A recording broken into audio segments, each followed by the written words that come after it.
గొప్పదని గాని, నా ఆస్తి గొప్పదని గాని, నా చేతికి విస్తారము సొత్తు దొరికెనని గాని, నా చేతికి విస్తారము సొత్తు దొరికినని గాని, నేను సంతోషించిన ఎడలను, నేను సంతోషించిన ఎడలను, సూర్యుడు ప్రకాశించినప్పుడు సూర్యుడు ప్రకాశించినప్పుడు నేను అతనినే గాని, నేను అతనే గాని, చంద్రుడు మిక్కిలి కాంతి కలిగి నడుచుచుండగా ఆ, అతనినే గాని చూచి ఉమ్, నా హృదయము రహస్యముగా ప్రేరేపింపబడి నా హృదయము రహస్యముగా ప్రేరేపింపబడి వారి తట్టు చూచి వారి తట్టు చూచి నా నోరు ముద్దు పెట్టిన ఎడలను, నా నోరు ముద్దు పెట్టిన ఎడలను, పరముననున్న దేవుని దృష్టికి పరమనున్న దేవుని దృష్టికి నేను వేషధారి నవుదును. నేను వేషధారి అవుదును. చిన్న ప్రార్థన చేసుకుందాం. ప్రేమ గల తండ్రి, కృపలైనా అల్పున్న యోగ్యత లేని వాడిని నా తండ్రి, నన్ను ఇక్కడ నిలవబెట్టినందుకు నీ పాదాలకు లెక్కలేని వందనాలు, స్తోత్రాలు తెలుసుకుంటున్నాం. నా తండ్రి, మమ్మల్ని ప్రేమించి నా తండ్రి నీ కొరకు వాడుకోవడానికి నా తండ్రి ఇక్కడ నిలబెట్టినందుకు మీకు లెక్కలేని వందనాలు, స్తోత్రాలు తెలుసుకుంటున్నాం. చదువుబడిన వాక్యాన్ని వివరించడానికి నా తండ్రి మా తెలివి, మా జ్ఞానము, మా వివేకము నా తండ్రి చాలదు. దయచేసి మీ జ్ఞానంతో, మీ వివేకంతో, మీ తెలివితో నా తండ్రి మమ్మల్ని నింపండి. నా తండ్రి కేవలము నన్ను బోరుగా మాత్రమే వాడుకోనండి. మా తలంపులతో మా మనసుకు వచ్చినట్టు నేను మాట్లాడకుండా నా తండ్రి మీ మనసుకు వచ్చింది, మీ తలంపులతో నిండింది నేను మాట్లాడే బిడ్డగా నేను ఉన్నట్లు సహాయం తెచ్చామని ఈ చిన్న ప్రార్థన ఆలకించమని యేసుక్రీస్తు వారి పేట అడిగి పెట్టుకుంటున్నాను తండ్రి. ఆమేన్. సువర్ణము నాకు ఆధారం అనుకుని ఎడలను. సువర్ణము అంటే బంగారు. బంగారు నాకు ఆధారము అని నేను అనుకుంటే, తర్వాత నా ఆశ్రయము నీవే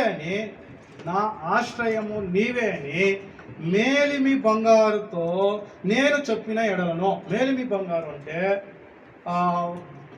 క్వాలిటీ బంగారు, విలువైన బంగారు. దాంతో నా ఆశ్రయము నీవే అని చెప్పినాను. తర్వాత నా ఆస్తి గొప్పదని గాను, ఏమంటే నా ఆస్తి గొప్పదని గాను, నా చేతికి విస్తారమైన సొత్తు దొరికినను కానీ నేను సంతోషించిన ఎడలను. ఏం చేస్తాడు యోబు? ఎట్లా చెప్తానండి. నాకైతే ఈ వాక్యం చదివేటప్పుడు అసలుకి సొలొమోను బైబిల్లో ఎవరు జ్ఞాని అని ఉంది? సొలొమోను జ్ఞాని అని ఉంది. కానీ నా మట్టుకైతే సొలొమోను కాదు జ్ఞాని, యోబు జ్ఞాని.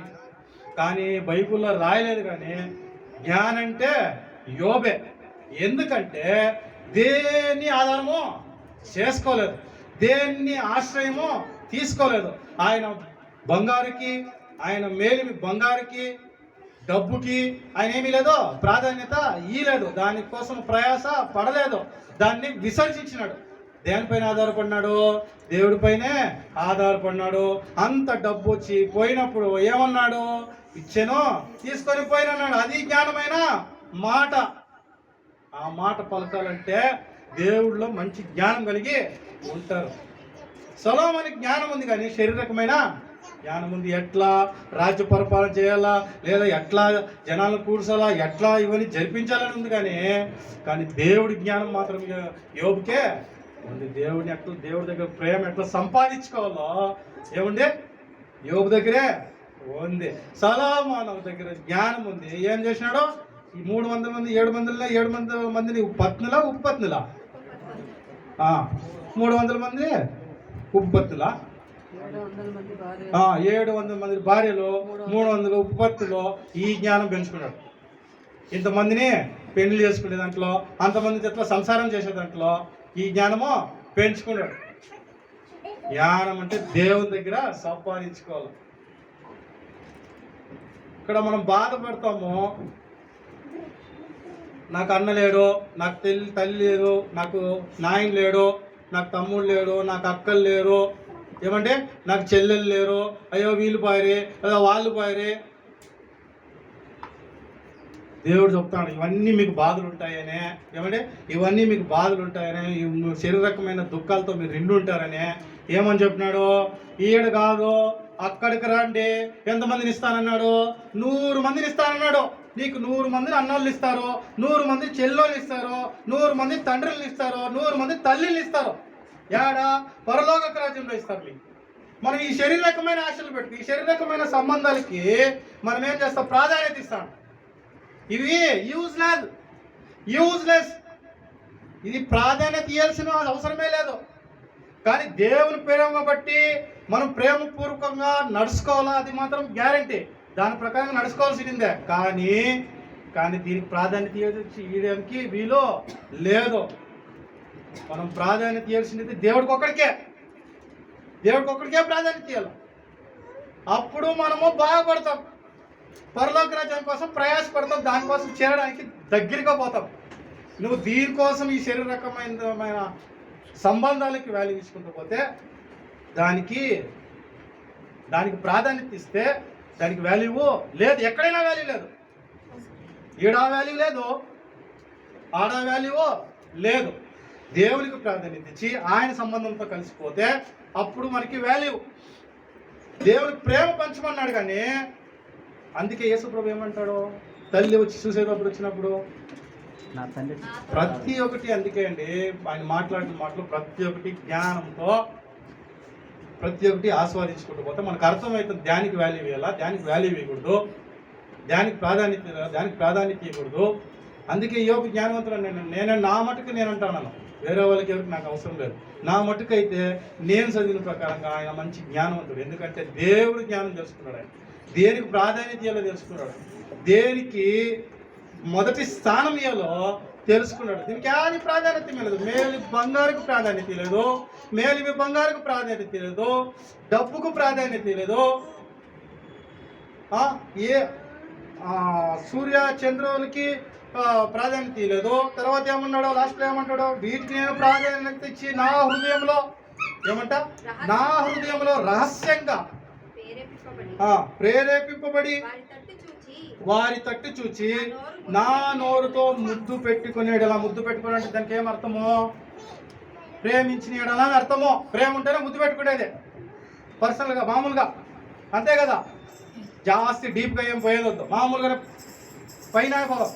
ప్రేమ ఉంటేనే ముద్దు పెట్టుకునేది, ముద్దు పెట్టుకుంటేనే ప్రేమ. ఇస్కరియోతు కూడా ముద్దు పెట్టుకున్నాడు, ప్రేమించే ముద్దు పెట్టుకునేది, పట్టించేదని పట్టుకున్నాడు, కానీ ముద్దు పెట్టినాడు. ప్రేమ ఉంటేనే, ప్రేమ చూపించి ముద్దు పెట్టినాడు, కానీ ఆయన పట్టించడానికి ముద్దు పెట్టినాడు. కానీ ప్రేమిస్తేనే ముద్దు పెట్టేది, కరెక్టా? కాబట్టి నేను రహస్యంగా ఏడైనా దాన్ని ప్రేమిస్తానేమో, దానికి లోబడిపోతానేమో అని ఏడైనా లోపల నాకు ఏడైనా ప్రేరేపణ అవుతుందేమో. అట్లా ప్రేరేపణ అయితే ఏమంట? అట్లా ప్రేరేపణ నాకు ఒకవేళ కలిగితే ఏమంట? దేవుని దృష్టికి నేను వేషధారని అయిపోతాను నేను. ఏమంట? ఒకవేళ నాది ఏమి నువ్వు ఇప్పుడు ఈరోజు నువ్వు దానికి ప్రాధాన్యత ఇస్తాడవు, చూసుకోవాలి, హుషారుగా జీవించాలి. మనం డబ్బుకు ప్రాధాన్యత ఇస్తాడమా, లేదంటే నా దగ్గర తెలివి ఉంది, జ్ఞానం ఉంది అని చెప్పి ఈ జ్ఞానానికి నువ్వు ప్రాధాన్యత ఇస్తాడవా, లేదా పని నా చేతిలో పని ఉంది, ఆ పనికి ప్రాధాన్యత ఇస్తాడవా? ఏమన్నా మనం నేర్చుకుంటాం పనులు, వాటికి ప్రాధాన్యత ఇస్తాడమా? ఇక్కడ లేకుండా ఎక్కడైనా పోయి నేను బతుక్కోవచ్చు. ఇలాంటివి జ్ఞానంకి నాకు తెలివి ఉంది, నేను ఎక్కడైనా పోయి బతుక్కోవచ్చు, లేక నాకు ధనం ఉంది, నా దగ్గర బంగారం ఉంది, నా దగ్గర డబ్బు ఉంది, నేను ఏడైనా బతకచ్చు అనే ఉండవేమో.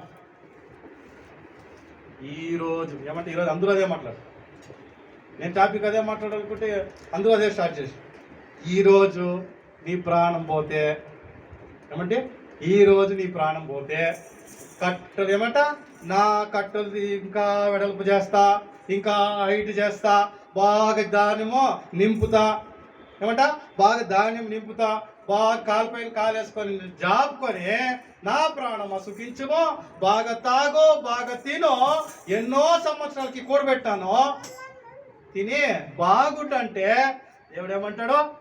ఈ రోజు నీ ప్రాణం పోతే ఏమంట, ఈ రోజు నీ ప్రాణం పోతే నువ్వు వెడల్పు చేసుకున్న కొట్టేం కావాలా, హైట్ చేసుకుని కొట్టు, ధనం నింపుకుని కొట్టు, ఏమవుతుంది? దానికోసము ప్రయాస పడకూడదు. యోబు చూడండి, దానికి ప్రాధాన్యత ఇయ్యలేదు, దానిపైన మనసు ఉంచలేదు, దానికి ఏ మాత్రము దాని లెక్కకి పెట్టుకోలేదు. కాబట్టి దేవుడు తీసుకొని అన్నాడు. కానీ కొంతమంది లోబడిపోయినారు. వాళ్ళు చూసుకుందాము.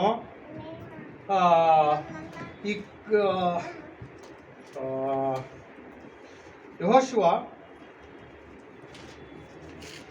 7వ అధ్యాయము, యెహోషువ 7వ అధ్యాయము 21. దోపుడు సొమ్ములో ఒక మంచి షీనారు పైవస్త్రమును, దోపుడు సొమ్ములో మంచి షీనారు పైవస్త్రమును 200 తులముల వెండిని, 200 తులముల ఎత్తుగల ఒక బంగారు కమ్మిని నేను చూచి వాటిని ఆశించి తీసుకొంటిని. అదిగో నా డేరా మధ్య అవి భూమిలో దాచబడి ఉన్నవి. ఏం ఆశపడ్డాడో?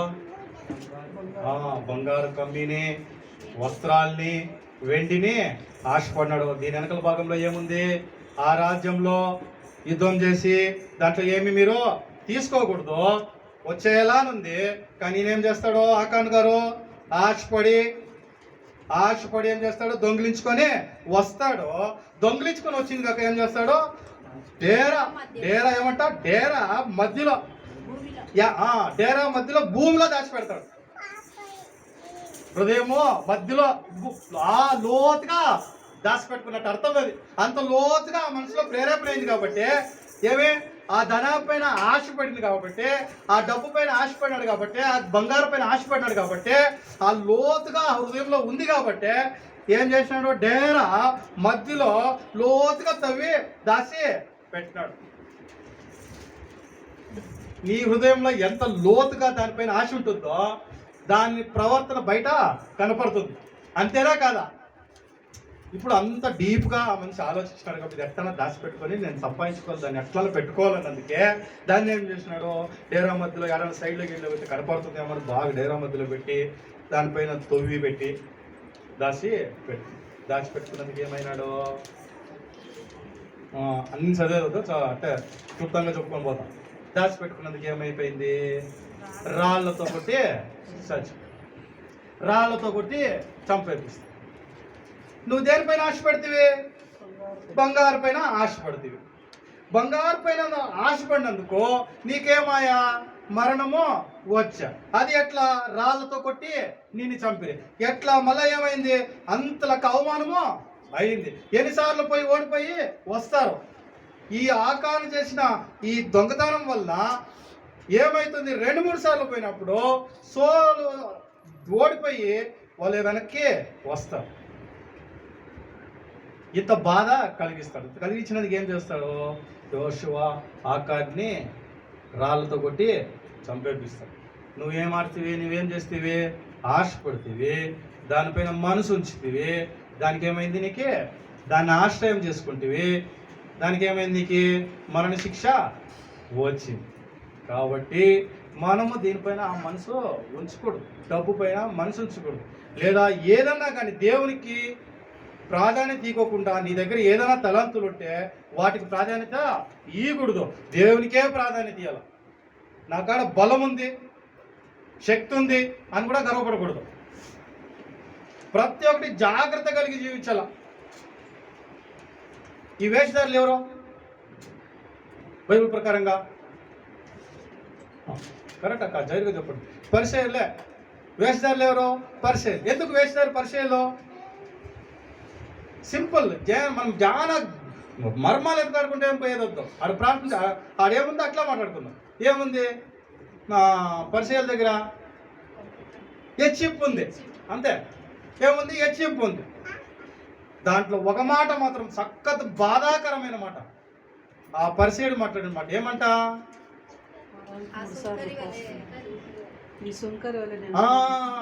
ఏమంట?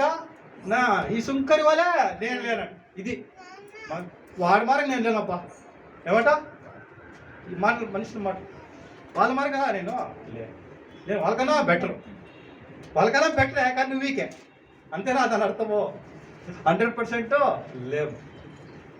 ఆ మాటలు ఏమంటాడు, వేషధారి బ్రతుకులు అంటే ఏమంట, హెచ్చింపు ఉంది.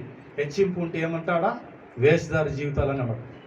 లోతేంతో యోబు ఏం చేసినాడు, హెచ్చింపు పడలేదు కాబట్టి ఆయన వేషధారి బ్రతకలేదు.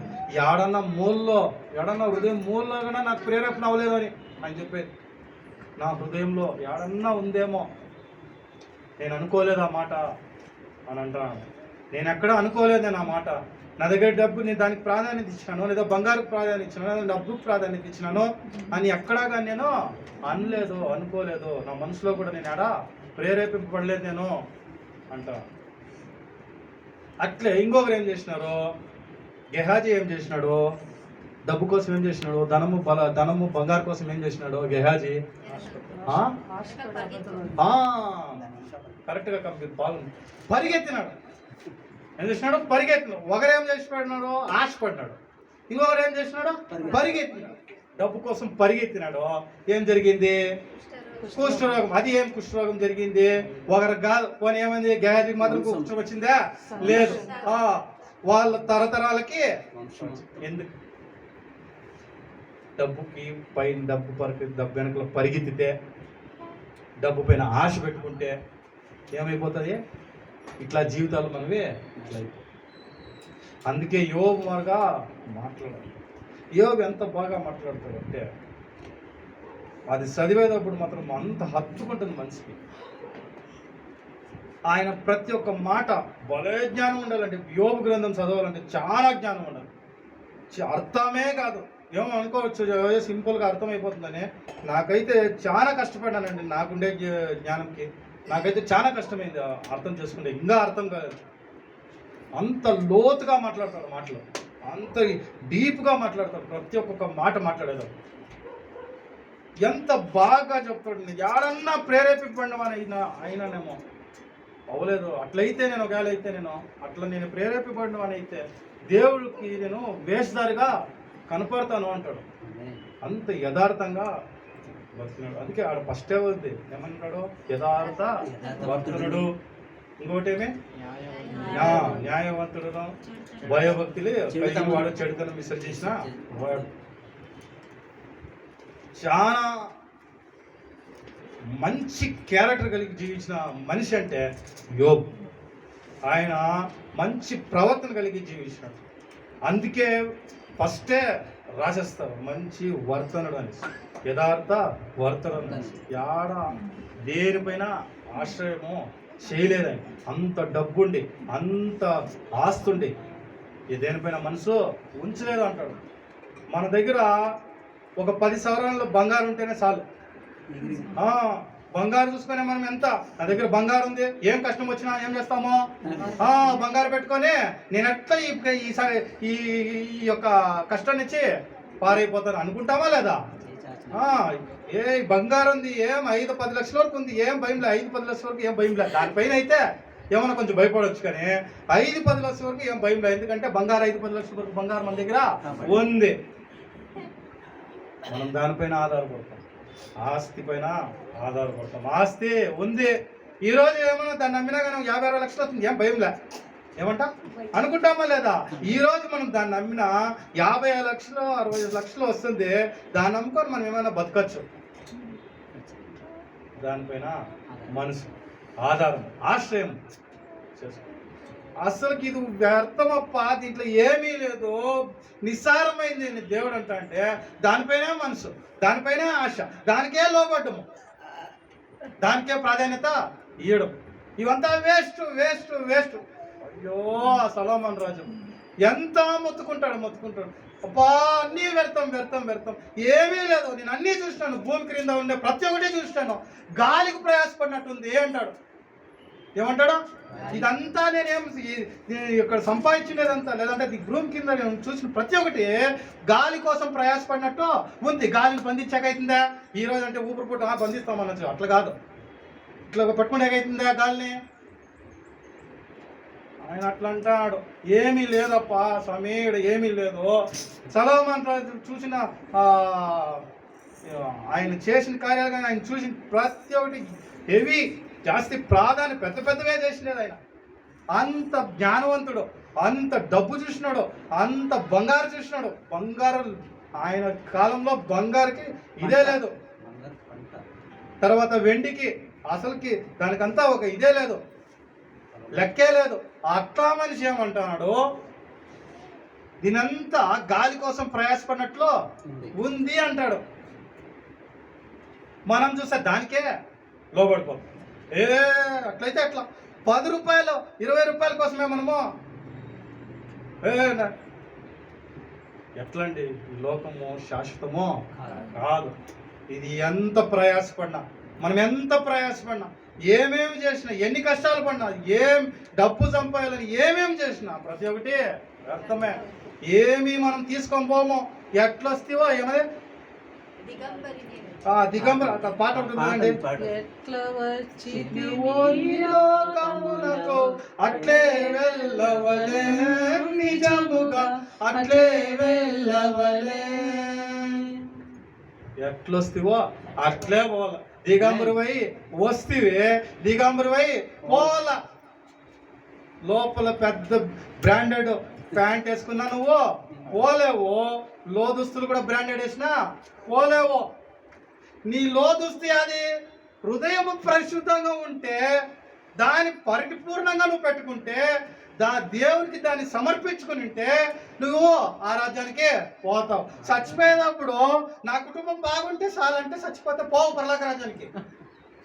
నేను చచ్చిపోతామే, నాకు ఆడ ప్లేస్ ఇస్తాను, దానికోసం నేను ఏం చేయాలో చెక్కి. నేను ఈ కాకర సమయాల్లో దేవుడు దాసాన్ని అడిగినట్లేమి, ఈ రోజు నువ్వు చచ్చిపోతే దేవుడు ఇంకొక 10 నిమిషాలు నీకు టైం ఇస్తే మనం ఏం కోరుకోవాలా? దొంగ ఏం కోరుకున్నాడు? అది కోరుకోవడము. దొంగ ఏం కోరుకోవడం? 10 నిమిషాలు నేను చచ్చిపోతా సమయం, నువ్వు నీ రాజ్యంలో నన్నే జ్ఞాపకం చేసుకో.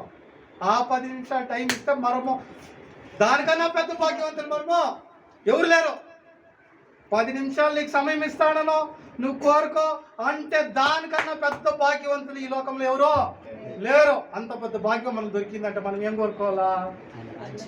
సమీని రాజ్యంలో ఒక చిన్న ప్లేస్ ఆడ మూలలో ఇస్తే సార్ నేను ఉంటా అని అడుక్కోవాలా. ఈ శరీరం పైన ఆశలు పెట్టుకోకూడదు, శరీర సంబంధాల పైన ముఖ్యంగా ఆశ పెట్టుకోకూడదు.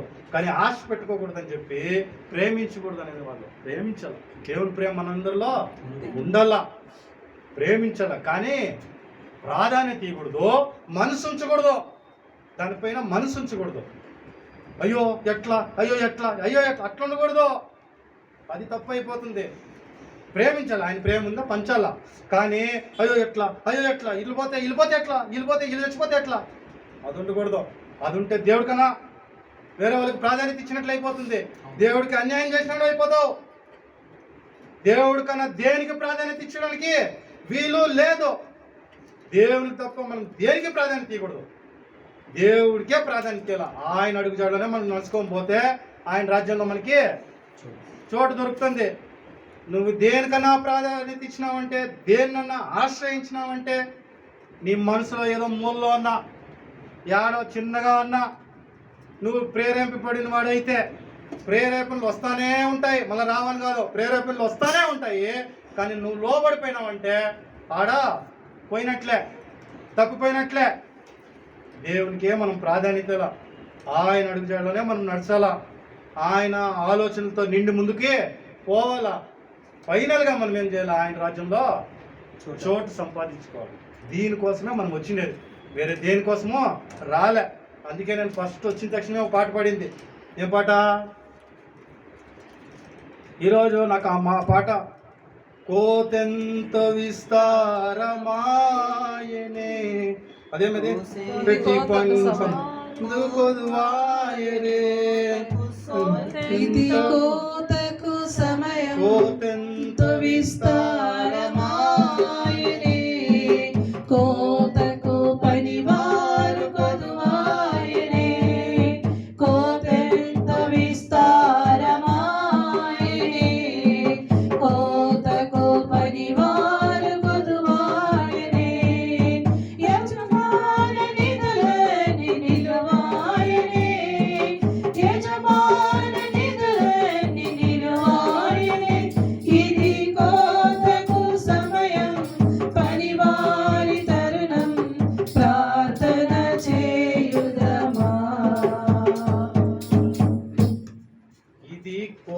సమయం. పనివారు లేరు, పనివారు తక్కువైనారు.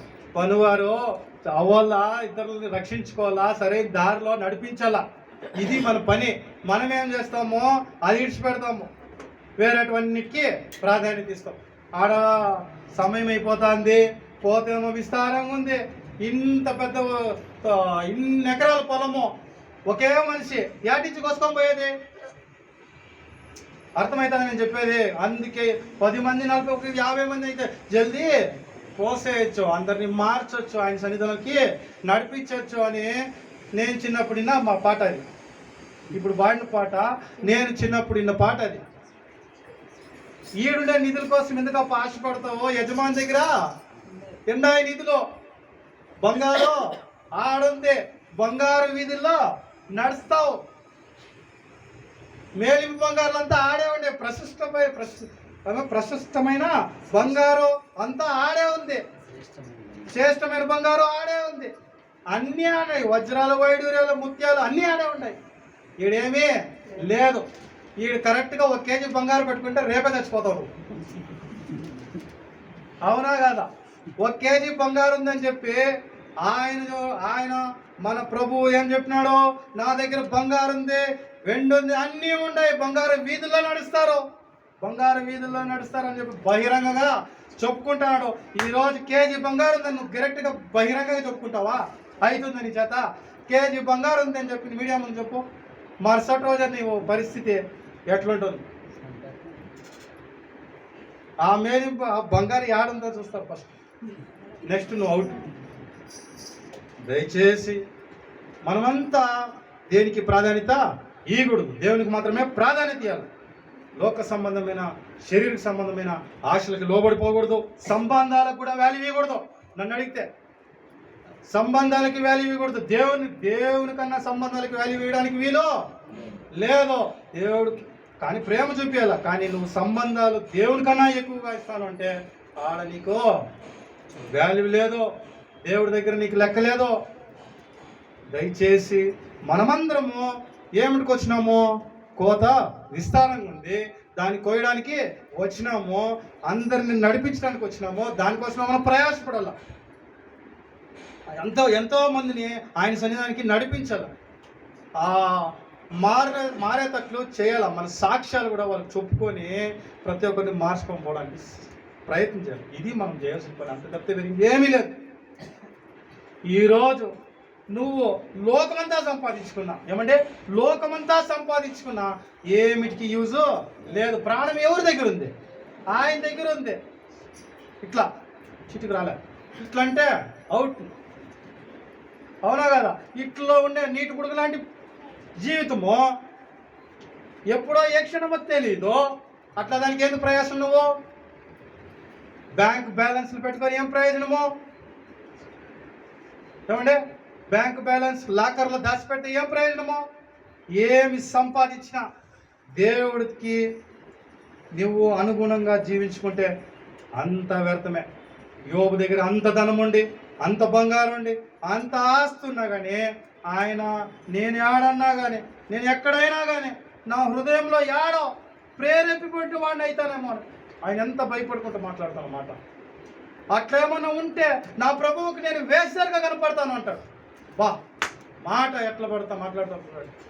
నేను ఒకవేళ అట్లుంటే నా ప్రభువుకి నేను వేసరిగా కనపడతాను అంటాడు. మాట అంటే అది. మన ప్రవర్తనలు బాగా కాపాడుకొని రావాలి. దేనికి ప్రాధాన్యత మనం ఇవ్వకూడదు, దేన్ని ఆశ్రయమో చేసుకోకూడదు. దేవుని తప్పితే మనం దేనికి ఆశ్రయమో చేసుకోవడానికి వీల్లేదు. ఒకవేళ అట్లా చేసుకుంటే నువ్వు దేవుని దగ్గర వేసారుగా కనపడతావు. ఎట్లా కనపడతాం? మనము వేసారు కనపడతాం. మనసు బయట చూస్తే ఏమక్క బాగుండువా? బాగుండా. ఏమన్నా బాగుండా. లోపల ఈడొచ్చిండా, ఈడా బా ఈడు పదేవాడబ్బో లేదా ఈడో ఎందుకు ఈ జీవితాలు తెలిసిపోతుంది దేవుడికి. మనకు తెలియకపోవచ్చు నువ్వెవరో అని. నీ మనసులో ఏముందని మనకు తెలియకపోవచ్చు, కానీ దేవుని దగ్గర అన్నీ తెలిసిపోతాయి. పెద్ద స్క్రీన్ అది చూపిస్తాడు. ఇప్పుడు ఇటువంటివి నువ్వు ఇదిగో నీ బ్రతుకో అంట. దయచేసి మనం దేన్ని ఆశ్రయించడానికి వీలో లేదు, దేనికి ప్రాధాన్యత వీలో లేదు. ఆయనకే ప్రాధాన్యత ఇవ్వాలా.